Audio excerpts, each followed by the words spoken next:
Yes. ubwo nabonaga ikiganiro na Bona siniteguye ko namuvugaho specifically ku burwayi bwe, ahubwo nihutiye kumva yuko ari cyo nafasha, even in technical terms, rero kumufasha kugira ngo ave mu condition yarimo, ave mu buzima arimo bw'uburwayi, noneho abe yarushaho kugira amahirwe yo gukomeza ubuzima kandi atabangamiye n'abandi, nubwo ari muzima. Yes.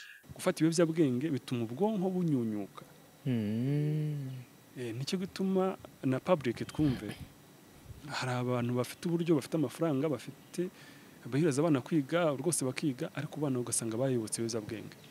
Bamenye ngo amaherezo vuba cyangwa kera ntacyo bizabamara, aba bantu bazarwara mu mutwe. Mfite na specialization mu fundamentals of immunology muri Canada, University of Rice University. Yes. Ariko mfite na specialization muri neuroscience and neuroimaging. Ari nacyo gituma nagize amatsiko yo gukurikirana no kumva inkuru ya Bona, ariko nkagira na interest, inyungu, cyangwa se kumva hari icyo nafasha. Nayikuye mu University of California, San Diego. Yes. Naho ni mu Amerika. Mfite na training muri emergency medical technician. Ni specialization n'ubutabazi bw'ibanze i Rwanda twita ambulance, no gutabara abantu bafite ibyago bitandukanye, kubakozwe n'inkuba, ibisasu se, imvura, ibiza bitandukanye.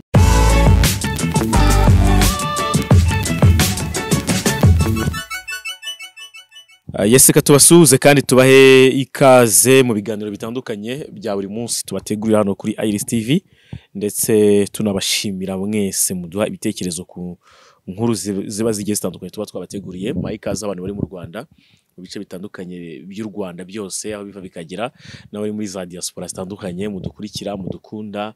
Ni jado twishime uyu munsi mugiye kubana mu buryo bwo kuyobora ikiganiro, ariko umutumirwa wacu muri kumubona hano imbere kuri kamera zacu niwe tugiye kuganira byinshi bitandukanye. Reka rero mbahe ikaze.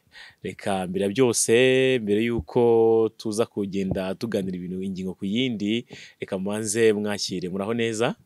Muraho neza, ndabasuhuje. Nitwa Raymond. Yes, Raymond. Furaha. Ndi umuganga. Ibindi byaterwa namwe, turavugana turi kumwe. Yes. Murakoze. Aha, hanyuma rero mwamwumvise ni Raymond Furaha, niwe tugiye kuganira. Nyuma yuko dukoze inkuru ku kibazo cya Bona. Bona amaze kuba umuvandimwe, amaze kuba inshuti ya hafi, ni umuntu tubana, ndetse amaze no kumenya cyane uko duhura kenshi. Rero ikiganiro cyageze ku bantu benshi. Ubundi ni nka kera umuntu avuga ngo uyu munsi turi hano nko kuraguza, nuko mu muco byabivugitse nabi, ariko ni kubaza ikibazo cya Bona kimeze gute, uko mwacyumvise nka doctor ndetse ubizobereyemo, by'umwihariko nawe umwihariko wawe. Bona yagize ikibazo rero, nge ntago ni indwara yagize ya schizophrenia, ntabwo nari nayizi, nayimenye kubera ko yayimbwiye gutyo. Gusa naje kumenya ko ishobora kuba ari indwara nini cyane, ishobora kuba irwawe n'abantu benshi ku isi, by'umwihariko no mu Rwanda. Urumva birumvikana turimo, bituma rero nkwegera kugira ngo menye amakuru, abantu badukurikiye menye amakuru. Ese Bona wacu azakira? Bona wacu indwara uburyo yaje mu ngingo zigiye zitandukanye, wenda agenda udusobanurira, cyangwa se tunabihuza nuko we yagiye adusobanurira. Tumenye dufite gahunda nyinshi zo kumwitaho, yaba kumujyana muri rehab, yaba n'ibindi. Tumenye se aricyo bizamufasha mu by'ukuri, tunakore ibikorwa ariko tunamenya umurongo, tunamenya neza indwara arwaye. Natangira rero wenda nkubaza mu by'ukuri, numvise hano bavuga Dr. Raymond, mu by'ukuri titre yawe cyangwa se uriwe muri rusange mu buryo bw'akazi. Ndabashimiye cyane. Mfite inararibonye itandukanye n'ubumenyi butandukanye mu by'ubuvuzi, mu by'ubwego bavuga ubuvuzi, ubuganga, ariko ni ukuvura. Uretse kwiga segondere, amashuri yisumbuye, amashuri ya kaminuza, icyiciro cya mbere n'icya kabiri, ndetse ariko mfite na specializations zitandukanye mu by'ubuvuzi. Mfite specialization muri epidemiology in public health and medicine. Navanye mu Johns Hopkins University ni training. Aho ni hehe? Ni mu Amerika. Mfite na specialization mu fundamentals of immunology muri Canada, University of Rice University. Yes. Ariko mfite na specialization muri neuroscience and neuroimaging. Ari nacyo gutuma nagize amatsiko yo gukurikirana no kumva inkuru ya Bona, ariko nkagira na interest, inyungu, cyangwa se kumva hari icyo nafasha. Iyo nayikuye mu nani mu Johns Hopkins University, ariko ifatanije na University of Colorado Boulder, naho ni mu Amerika. Mfite na specialization muri drug development and product management. Ni specialization mu by'ubushakashatsi mu by'imiti n'ikorwa ryayo, ariko n'ikoreshwa ryayo. Nayikuye mu University of California, San Diego, naho ni mu Amerika. Mfite na training muri emergency medical technician. Ni specialization n'ubutabazi bw'ibanze i Rwanda twita ambulance, no gutabara abantu bafite ibyago bitandukanye, bakubiswe n'inkuba, ibisasu se, imvura, ibiza bitandukanye, impanuka n'ibindi. Burya birigwa. Tukaba dukwiye kuba dufite department yihariye, ari abaganga bihariye bakora ibyo ngibyo kandi babyigiye. Mfite specialization muri integrative health and medicine. Integrative health and medicine niho hazamo n'ubundi ubumenyi cyangwa se involvingamo imiterere y'intekerezo, ariko ntukarenga intekerezo ukajya no ku mwuka. Ni igice kigize umuntu ariko abantu benshi batazi batitaho. Nk'uko twiyumvaga indwara z'umubiri, indwara zo mu mutwe zikaba ziri ukwazo, ariko hakaba noneho n'indwara z'umwuka, spiritual. Umuntu agize n'ibice bitatu, ni physic, body, niyo tubona inyuma, hakaba na psychology, intekerezo, ariko na spirit. Iyi rero integrative health and medicine nayikuye mu Minnesota University, naho ni mu Amerika. Mfite na specialization zitandukanye, ntabwo mbitindamo. Mfite na training muri introduction to biology, cancer, understanding cancer metastasis mu Johns Hopkins University. Mfite training muri thoracic oncology, indwara ni kanseri zo mu gituza zitandukanye, ni nyinshi cyane. Hakaba na HPV associated oral and throat cancers, nayikuye mu Israel. Ndetse na breast cancer. Ikintu bita ubuvuzi ko numva nagize amahirwe mbona scholarship ya Commonwealth. So ndatekereza ko nagize courage nyinshi. N'ubungubu mba numva mbonye uburyo nakwiga n'ibindi. So uwo ni wowe ugiyeho rero muri iyi career ya medicine. Tukaba dushishikajwe no gufasha abantu, ndetse mu byo dufitanye na minisante dushaka gukorana bikiri mu process. Nibyo dushaka gufasha abantu cyane cyane ku ndwara zidakira za karande, no kuvuga NCDs, non communicable diseases, ariko tukibanda cyane kuri cancer na diabetes. Hamwe tukabihuza kuzivura, ariko n'ubushakashatsi kuri iyo ngingo. Tumaze gufasha benshi. N'uwogewe nicyo gutuma nagize interest, ariko ngira na motivation yo kumva case ya Bona, no kugira icyo umuntu yafashaho. N'uwo nguwogewe. Byiza cyane. Raymond abarizwa hehe akanya mu buryo bw'akazi? Muri aka kanya musanze aho dukorera n'ubundi, ni hano Kicukiro centre, ni mu karere ka Kicukiro n'undi mu mujyi wa Kigali. Ni inyubako ya Help Life Center. Abadushaka rero yenda ngo naho ngaho turi ahandi keretse yenda bibaye ari gutanga za contacts zitandukanye. Yes. Ariko ubundi turabona aho dukorera. Okay. Akaba serivisi mutanga n'ubundi zijyana nizo specialization zose wagiye ugarukaho, cyangwa hari serivisi zihariye hano mutanga kugira ngo wenda n'abantu mbere ko tuninjira mu kiganiro neza ari abantu bashobora kuba ba interested, bashobora kuba zakina serivisi hano, tunamenye hano serivisi muha abantu wenda mu ncamakeya ubundi twinjire mu kiganiro no mu kibazo cya Bona neza. Abantu bazi kwifata ukundi ntabwo turi kwamamaza no kugira ngo turi gufasha abantu mu buryo butandukanye. Yego. Hano hari serivisi zitandukanye ariko ngende kamvuga ku binyerekeye. Nkuko nari maze kubabwira dukora icyo twita integrative health and medicine. Nyuma yo kubona conventional medicine, kuvuga ubuvuzi bwa kizungu busanzwe tusantuzi, hari ibibazo byinshi bwakemuye bukemura, ariko hari n'ibigorana. Ibyo byose maze kubibona, maze kubinyuramo no kubikoraho, mbona hari ikindi nakongeraho kandi nacyo kigwa mu ishuri kuko nabibabwiye, ni specialization ya integrative health and medicine. Ho rero hazamo amasomo atandukanye n'ubuvuzi butandukanye, harimo herbal medicine kandi yigwa mu university. Yego.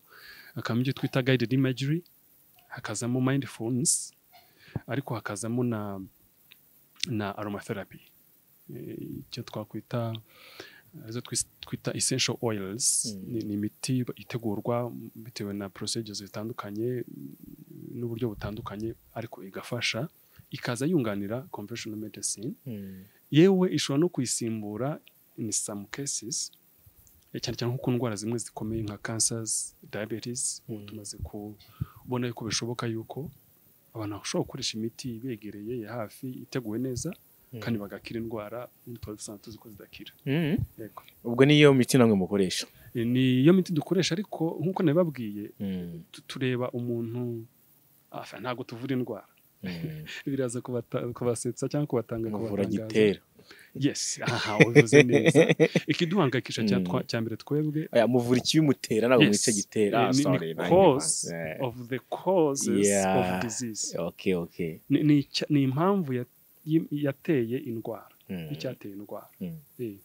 Ariko tukavura noneho, ntabwo twakabaye bamwe bahita bumva yuko tuvura indwara, ariko ntabwo ariyo tuvura ku ikubitiro, ahubwo tuvura umurwayi. Icyateye iyo ndwara, umurwayi. Mu kuvura umurwayi rero dushaka icyamuteye ubwo burwayi.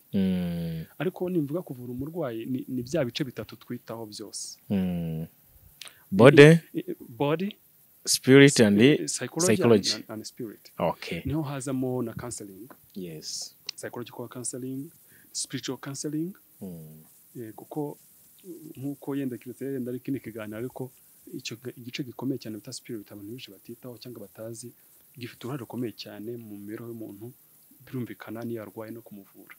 Yego. Abantu benshi bize cyangwa se bemera ibya kizungu, bemera science cyane, ntabwo spirit bakunda kuyiha umwanya, ariko ubone twaswigarukaho.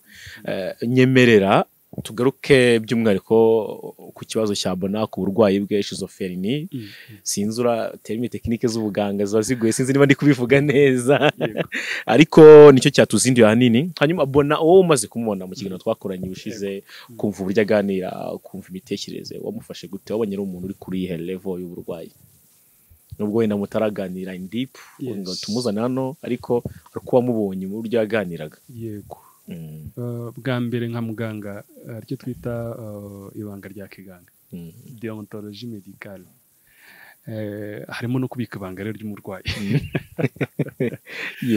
Ubwo nabonaga ikiganiro na Bona, siniteguye ko namuvugaho specifically ku burwayi bwe, ahubwo nihutiye kumva yuko aricyo nafasha, even in technical terms, rero kumufasha kugira ngo ave mu condition yarimo, ave mu buzima arimo bw'uburwayi, noneho abe yarushaho kugira amahirwe yo gukomeza ubuzima kandi atabangamiye n'abandi, nubwo ari muzima. Yes. Ariko mu ibanga ry'akazi tuvunguriraho gato, ubwo ibyo yivugiye ubwe ntabwo bikiri ibanga ntabwo bikiri ibanga ariko ni ibintu bibiri nshaka kuvuga kuri Bona ku burwayi bwe yavuze n'ukuntu we byumva hari ukuntu we byumva n'impamvu zabiteye icya mbere mu biganiro bya mbere byakozwe n'abanyamakuru batandukanye namwe muri mwe ngira ngo banza nimwe ba mbere ariko nabonye n'abandi babikozeho ntabwo hari amakuru agenda agaragara ataragaragaye mbere bwa mbere nk'icyo mperuka kureba ni uko yivugira ko na mbere yuko ajya mu Russia kwiga akiga ino i Rwanda mu secondary school n'ubundi yarasanzwe arwara akikubita hasi something very interested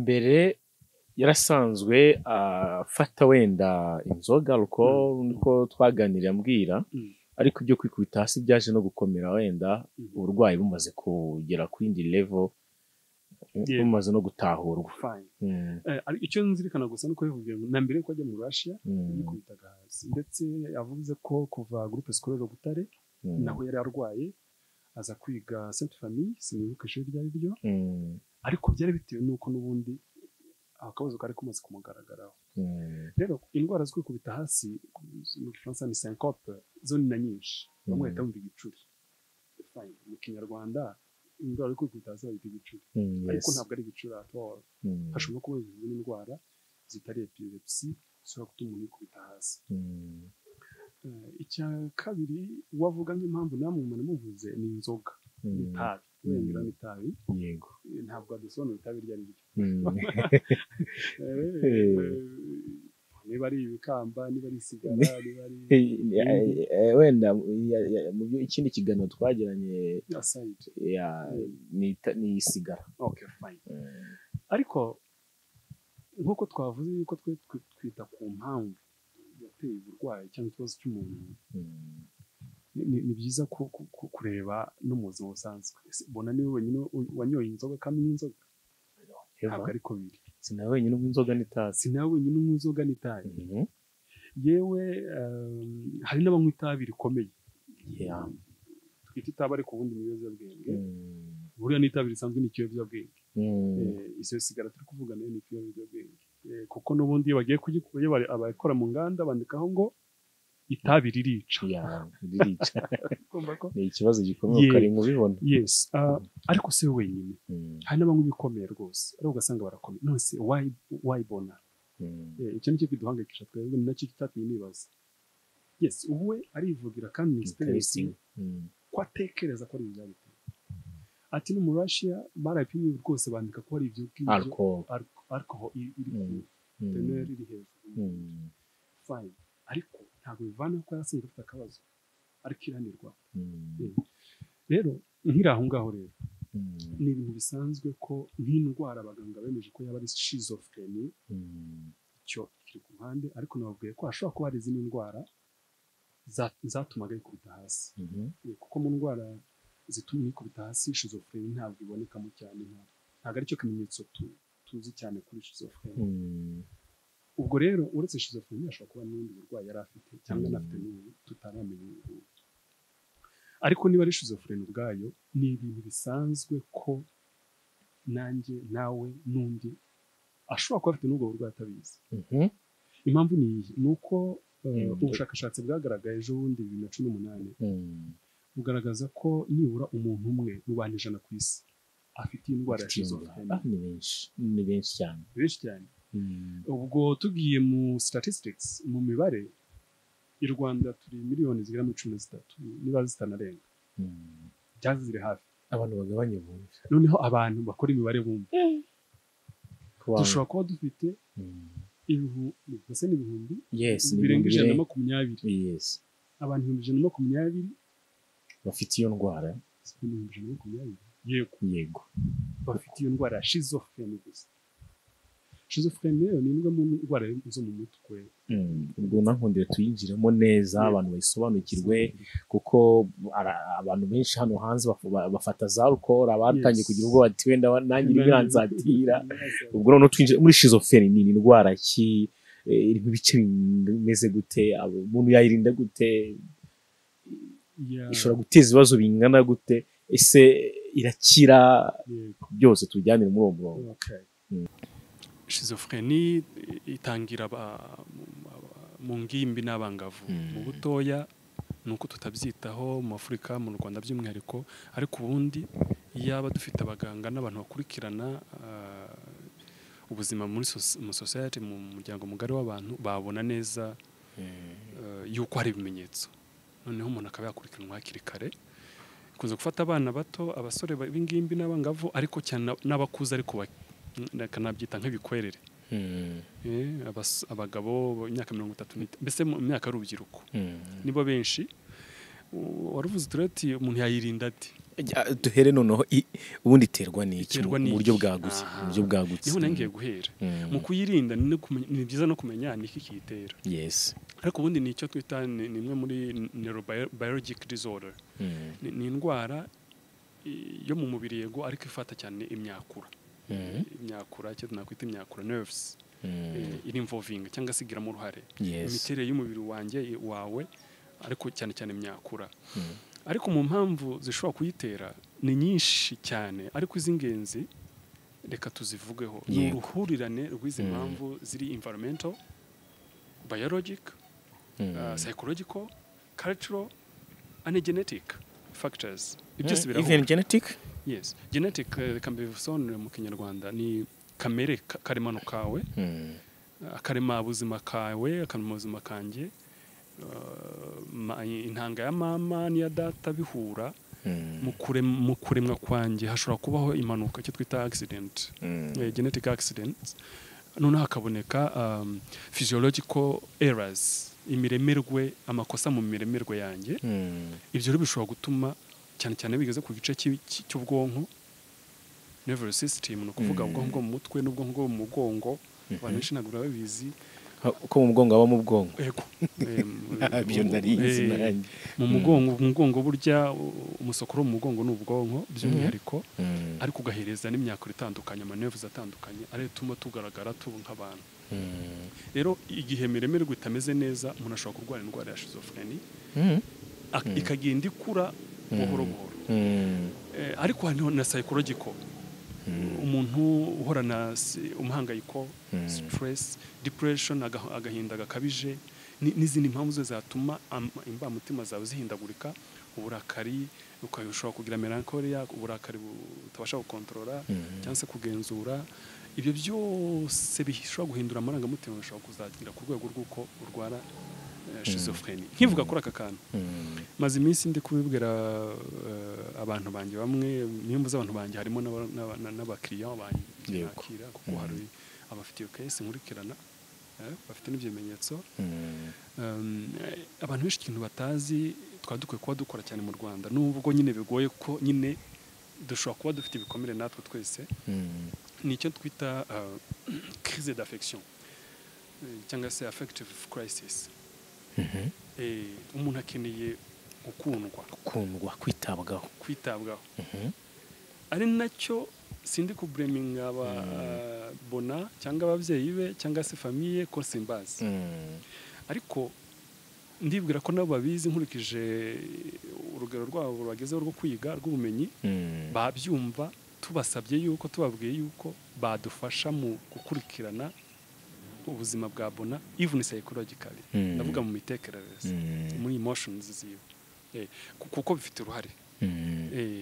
Rero iyo umuntu amakosa nka Bona avuga ati, asaba imbabazi ati ndasaba imbabazi ababyeyi banjye, famille yanjye, ntabwo nitwaye neza, yes, ashobora kuba ari recognizing yuko atitwaye neza, ariko se society yararimo icyo gihe yamufashe ite?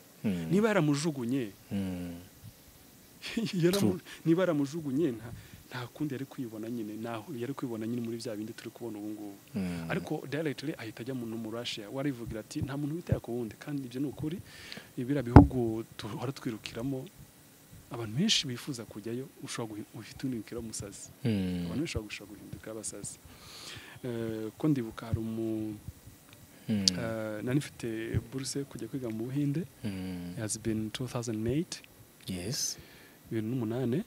Ariko nafite umuganga wanjye w'umudagekazi, mubwiye ko ngiye kwiga, nananje secondary school, arambwira ati no aranyangira bikomeye cyane aranantonganya rwose arambwira please Raymond stop it ntabwo ushaka kujya kwiga mu yindi ya byaterwaga n'iki yes arambwira ngo akoresha mu gifaransa aravuga no vraiment non je sais bien 4 jeunes gens africains qui sont partis pour l'Inde mais sont devenus totalement fous ngo ndaza abasore bane b'abanyafurika bagiye kwiga mu Hinde bahindukira abasazi bahindukira abasazi burundu nta bindi yambwiye yansobanuriye ariko case ya Bona yagaragaza ko aho twirukira muri bya bihugu conditions z'ubuzima bwaho n'izindi mpamvu tutavuze abantu bamwe bagiye ba speculatinga bati barabaroga abazungu barakuroga iyo sanze ufite ubwenge buhambaye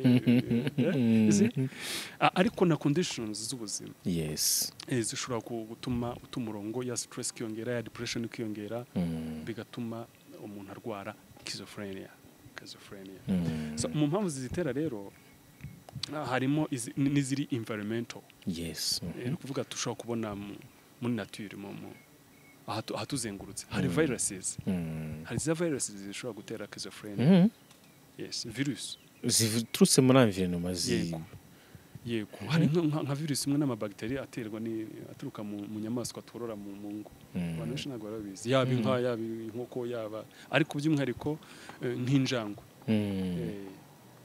ibyo byagira umwanya wabyo tugiye kureta birimo ibintu byinshi cyane pollution iyangirika ry'ikirere kazamo uburozi harimo trauma nk'uko twabivugaga ishobora kuba ari physical trauma gukubitwa cyane gutotezwa cyane niba ari torture kwicwa urubozo ushobora kurekura hanyuma ukazarwa schizophrenia ishobora kuba ari gutotezwa psychological and moral torture nk'uko twabivugaga mu kanya ishobora kubaho dietary deficiencies kurya nabi iki nacyo gikomeye cyane enda abantu biyemeje kuba twafasha Bona dushobora kuzahura tukabiganira ubwo buri rugingo rwose rw'umubiri rukeneye ibyo kurya byarwo n'ubwonko rero burimo ntabwo ari byiza gukoresha urugingo urwo rwose n'ubwonko burimo by'umwihariko kandi utabugaburira dietary deficiency ariko hakabamo na toxins dushobora kubona ubumara butandukanye dufata mu byo kunywa n'ibyo kurya tutabizi tubishaka cyangwa tutabishaka tukazangiza ubwonko harimo infections muri za infections hazamo uretse viruses hazamo bacteria fungus n'izindi ariko nsoza muri environmental factors harimo insecticide ino miti dutere udusimba ngo yice udusimba ku mboga imbuto n'ibindi bihingwa ariko ndagaruka cyane kuri neurobiologic factors nicyo gituma nko kuri Bona yenda abaganga n'abazamufasha twabiganiraho yego hari igihe bisaba yuko aca mu CT scan cyangwa na MRI CT scan computed tomography cyangwa se magnetic resonance imaging noneho tukareba niba ubwonko bw'umuntu ko bukwiriye imimererwe yabwo kuko imimererwe yabwo ishobora gutuma umuntu arwara schizophrenia nk'iyo afite increased cerebral ventricular size ni kuvuga igikona cye cy'ubwonko ubwonko bwari bunini bwuzuyemo nubwo yakura ubona ari muzima ariko igihe kazagira akarwara schizophrenia ashobora kugira decreased brain mass atrophy ubwonko bwe bukanyunyuka akaba buki ubu ni nacyo kibazo dufite mu rubyiruko mu Rwanda ariko n'umuntu bakuru yesi mfite abo ndi gukurikirana bafite ikibazo igihe ubwanjye najyanye ingero King Faisal Hospital ndabacisha muri MRI tuza gusanga bafite ikibazo cy'uko ubwonko bwabo bwatangiye kunyunyuka icyo twita icyo nakwita changes of a gray or white matter n'urusukume rumatiriye rugize ubwonko ubwo bwanyunyutse umuntu ntatakaza ubumenyi yego mubaje urumva nanze kujya mu deep ariko nyine atakaza conscience atakaza memory ari bagenda yibagirwa ashobora kugira akajagari mu mitekerereze nyine no gufata imyanzuro ariko atangira kugira hallucinations gusa n'ahari utari ku manywa ashobora kugira icyo bita delusions yareba ikintu yabona nk'iyi mikoro akayibonamo ikindi kintu nanze kuvuga icyo ari cyo cyose kugira ngo tumba ko yenda nanjye ikibazo ko ntacyo akabonamo ikindi kintu yabona nk'iyi kamera yanyu yabona ukuntu kabona nk'imbunda kabona ni nka shari bari kurwanisha mu Ukraine akagira delusions ariko atangira kumva amajwi just ubwo schizophrenia batangiye kuzamuka kumva amajwi akabona amashusho ndetse byanahozeho n'ubu biriho bamwe kandi bambabarire ntago ari ushaka kubataka iyo bari mu madini ayanga yabera agenda ashingwa hirya no hino yo gusenga bamwe batangira kuvuga ko ari abahanuzi barose ibintu bitandukanye ariko ubwo ntago nshaka kubaciraho iteka kuko hari n'abandi bagiraga cyangwa bagira bakabya inzozi yaba dufite umwanya twari kubivugaho cyane ikintu cya spirit ariko byose ni byiza ko bisesengurwa n'umuganga ngo amenye ngo se ni iki kibazo gihari ubwo noneho bwuzuye cya gikono the same it's the same ibimenyetso astangira ku developing schizophrenia the same sign kamo symptoms na signs zitandukanye nk'izo nange nyuramo ariko haba nubwo hashobora kubaho na decrease left temporal lobe size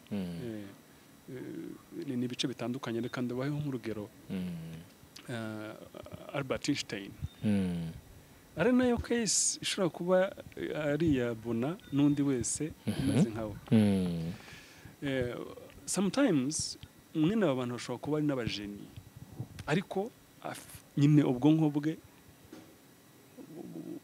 butaremetse nk'ubw'abandi nka Albert Einstein amakuru avuga yuko ubwonko bwe bw'inyuma cerebrum cavity yari nini cyane ubwonko bwari bunini cyane na Bona umenya ari uko pe oya ntabwo turi kuvuga kuri Bona cyane ntabwo tubizi twabona abandi benshi ngewe ndazi umuntu ntabwo ushaka kumuvuga twahuriye mu kazi kera ariko inshuti yanjye nkiri umwana yatangiye kurwara muri 1989 afite ubwenge bw'agatangaza ku buryo ndibuka yize Rwanda urumva ni imbere ariko yafata Bible mu Kingereza King James Version akayisoma mu Kinyarwanda nkaho ari gusoma Bibiliya y'Ikinyarwanda oya yes biririyo translation muri kumwe ufite Ikinyarwanda mukagendana ugasanga nibyo afite ubwenge bw'akarenga ku buryo yavuye mu wa 5 secondaire haca imyaka myinshi arigisha haca imyaka irenga 10 guhera muri za 1992 agisubira kuri kaminuza 2004 na 5 yakoze ikizamini candidat libre baba bambere babiri bonyine mu gihugu ajya kwiga Butare ubakora muri Benere ariko guhera 1989 afata imiti hari abantu ni indwara imwe nubwo niyo ndwara yagize yari afite schizophrenia nkurikije ibimenyetso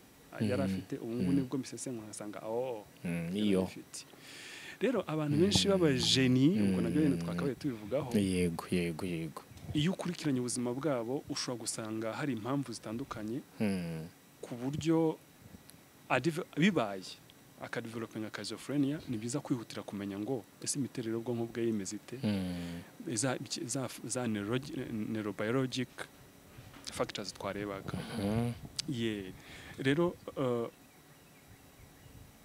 ibihe byinshi ushobora gusanga harabayeho ikibazo muri neurodevelopment of the brain ibihe byinshi ugasanga hariho possible abnormal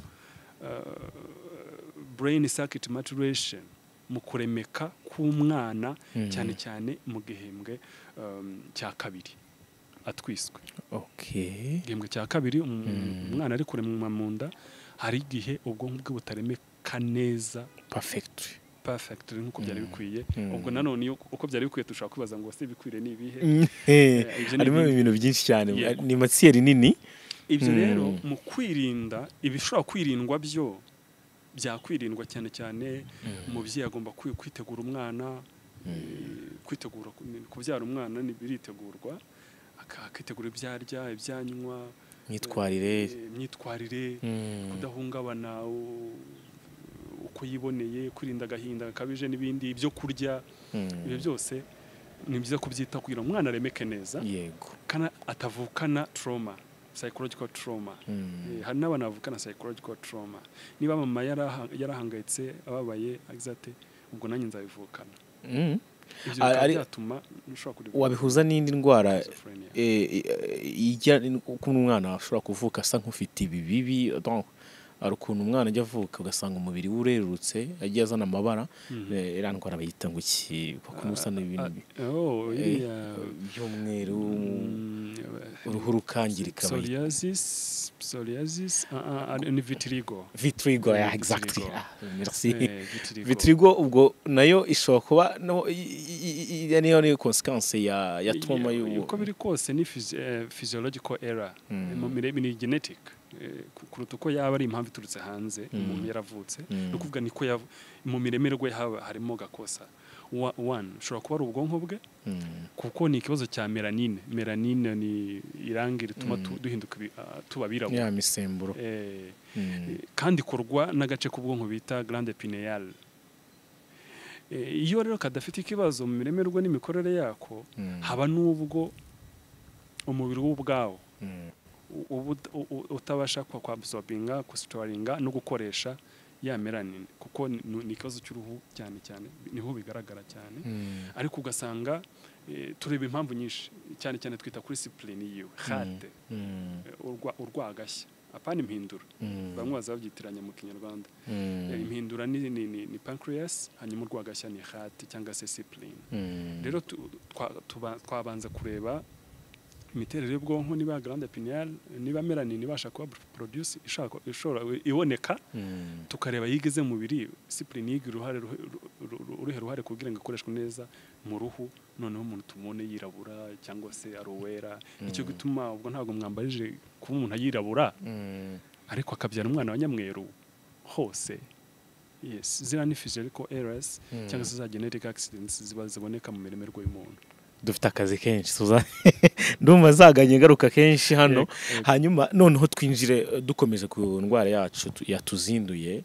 Hanyuma alcohol igira ingaruka zingana gute kugira ngo schizophrenia nibe yabaho cyangwa se yakura, cyane ko twagiye tubigarukaho kuri Bona ko ari cyo abantu benshi bamaze kuremarika banabitunga gatoki, ariko ushobora no gusanga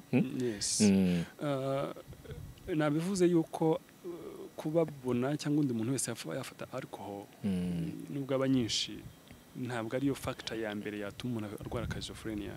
Oya, icyakora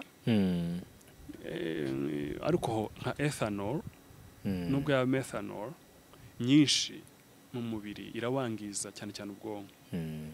Bwa mbere kuki tubona umuntu yasinze se akadandabirana akikubita hasi, nuko ya ethanol ya alcohol iragenda ikibasira igice cy'ubwonko cy'inyuma, cerebellum, kuko niyo ituma umuntu agira equilibre, abasha guhagarara akagenda akiramira, yakubita hasi akiramira. Ethanol iyo imaze kuba nyinshi rero ituma igice cy'inyuma cy'ubwonko gikora uko utariko, none umuntu akabona yikubita hasi. Yego. Ariko igitangaje kuri Bona warakubwira ati no Eva ntabwo nyansinda, ntabwo ijya sinda. Icyo kintu nacyo tukigaruka, icyo kintu kivuga gute? Nibyo ndi kuvuga yuko nubwo abyinsistiringa amati nanyweye vodka nyinshi, nibyo ashobora kuba aranyoye n'itabi rindi ritari isigara, akaba ngo atarabitubwira, ariko ntabwo ari ryo cause, never. Ariko nanjye mise numva mbihuza abahatuye hariya se ko banywa n'izirenze izo yanyweye ko batarwaye schizophrenia. Buriya tuganiriye na Bona nabo yakuri iruhande y'ababyeyi be cyangwa inshuti, dushobora kubona impamvu nyinshi zatumye agera kuri wa rwego. Dukomereza aho ngaho noneho kudasinda byo kwa Bona bivuze ko ubwonko bwe bukomeye. Ni ukuvuga ngo yitaweho dushobora kubona afite za intellectual affinities, ubushobozi bw'ubwonko bukomeye ku buryo tutashakira nyine impamvu yo kurwara ko kuri alcohol. Nubwo nyine atari nziza nayo, ariko nkivuga kuri icyo uretse na alcohol, ahubwo nagira nivuge kuri narcotics zitandukanye. Narcotics ni ibiyobyabwenge bitandukanye, marijuana,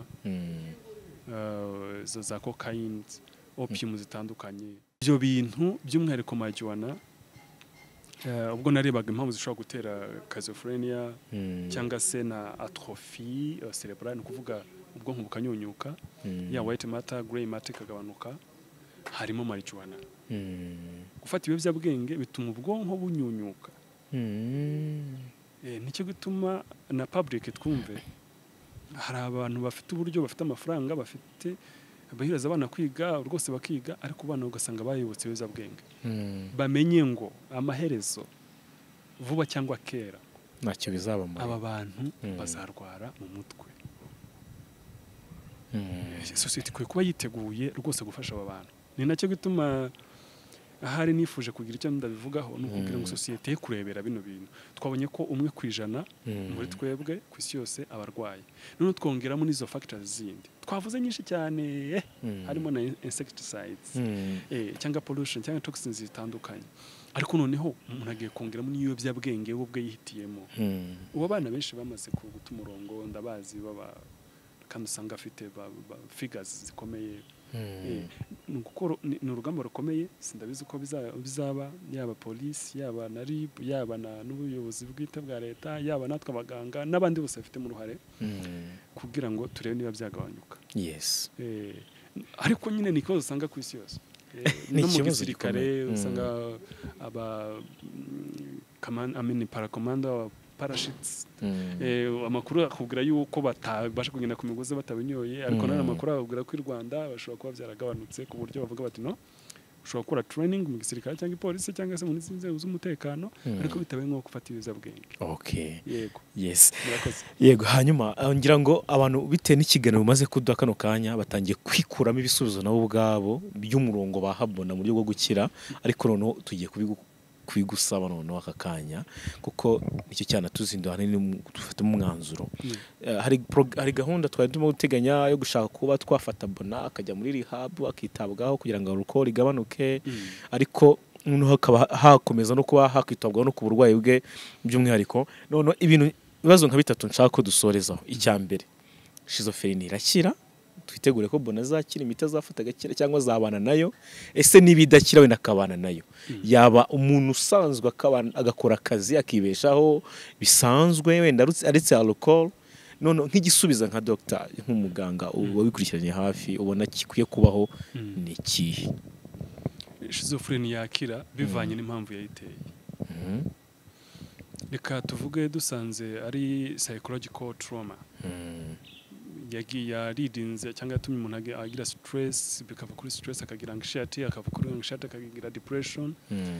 Ahuye n'aba psychologists, counselors, akabona ibyo kurya bihagije, akitabwaho, agakundwa, yakira.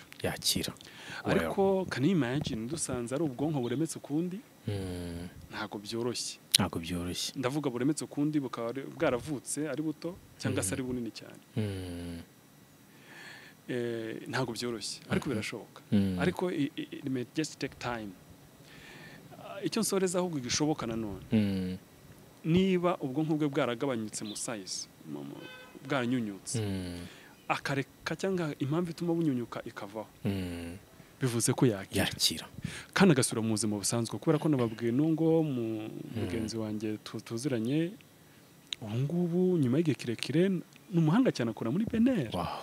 Birashoboka kandi ushaka gusanga gifata n'imiti, we yaracyayifata since then mu 1989. Yes. N'ubu aracyayifata. Iyo agize crise bamuhaka konje akagenda agafata imiti akaruhuka akazagaruka mu kazi. Nicyo gituma nyine society ifite inshingano yo kutarejecting. Umuryango mugari w'Abanyarwanda ufite inshingano yo kutajugunya uwo muntu. Yes. Mwari muze kuri rehabilitation center. Do we have them here? Butare ngira ngo dufite rehabilitation center mu Rwanda itakura abantu.